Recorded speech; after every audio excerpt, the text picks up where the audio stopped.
त्याच्यासोबत काढून घ्या टेलर इकून काढा घेऊ इकडे व्हायची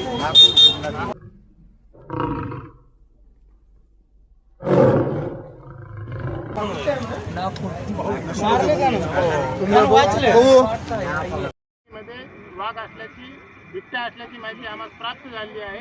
आम्ही त्यांच्यासाठी ट्रॅप कॅमेरे व पिंजरा बसविण्यात आलेला आहे. सर्व जनतेने बिबट्याच्या आजूबाजूचे कुष्णूर, घुंगराळा, आजूबाजूचे बरबडा, कुंटूर तांडा, काहळा आजूबाजूच्या सर्व जनते तुमचे पाहुणे कोणी जर असतील तर त्यांना सांगून द्या की बिबट्या आलेला आहे.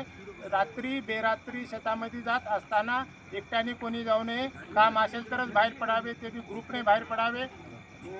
हातामध्ये काठी असावी. बिबट्या एकट्यावर इसमे त्याच्यापेक्षा उंचीने कमी असेल अशा व्यक्तीवर तो हल्ला करतो. त्याच्यामुळे सर्वांनी स्वतःची काळजी घ्यावी. एकट्याने कोणी रात्री बेरात्री जाऊ नये. शेतामध्ये तुमचे जनावरे असेल तर गोट्यामध्येच बांधून ठेवावेत अशी सर्वांना विनंती करण्यात येत आहे. सर्व जनतेने लहान लेकरांची, कुत्र्याची सर्वांनी काळजी घ्यावयाची आहे. जनावरे ही रात्री बेरात्री बाहेर काढू नका. रात्री बेरात्री कोणीही बाहेर फिरू नका. थँक्यू.